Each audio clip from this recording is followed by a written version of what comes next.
रिक्षात बसून आलेल्या महिलेचा विनयभंग करणारा रिक्षाचालक जेरबंद. गुन्हे शाखा युनिट क्रमांक 1 ची कारवाई. फिर्यादी ह्या सिडको स्टेट बँक चौक ते मेन रोड नाशिककडे जात असताना यशवंत व्यायामशाळेजवळ रिक्षा थांबवून फिर्यादी ह्या एका रिक्षामध्ये बसलेल्या असताना सदर रिक्षाचालकाने फिर्यादी यांचे सोबत अश्लील कृत्य करून त्यांचा विनयभंग केला म्हणून फिर्यादी यांनी सरकारवाडा पोलीस ठाणे येथे फिर्याद दाखल केल्याने सरकारवाडा पोलीस ठाणे येथे गुन्हा दाखल आहे.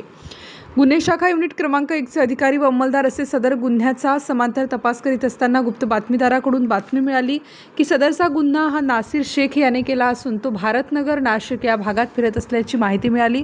सदरची माहिती मिळताच पथकाने सदर पाहिजे आरोपिताचा भारतनगर नाशिक परिसरात शोध घेतला असता तो दिनांक 24/6/2025 रोजी भारतनगर दर्जाजवळ नाशिक येथे मिळून आल्याने त्यास पकडून त्याचे नावगाव विचारले असता त्याने त्याचे नाव नासिर खलील शेख वय 25 वर्ष असे सांगितले. त्यास उक्त गुन्ह्याबाबत विचारपूस करता त्याने सदरचा गुन्हा केल्याची कबुली दिली आहे. सदर आरोपितास पुढील कारवाई कामी सरकारवाडा पोलीस ठाणे यांच्या ताब्यात देण्यात आले आहे.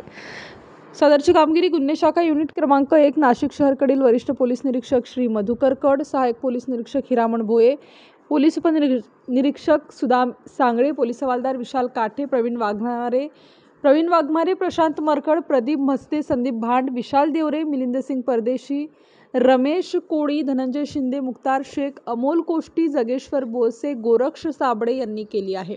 स्टार न्यूजसाठी मोहसिन पठाण, नाशिक.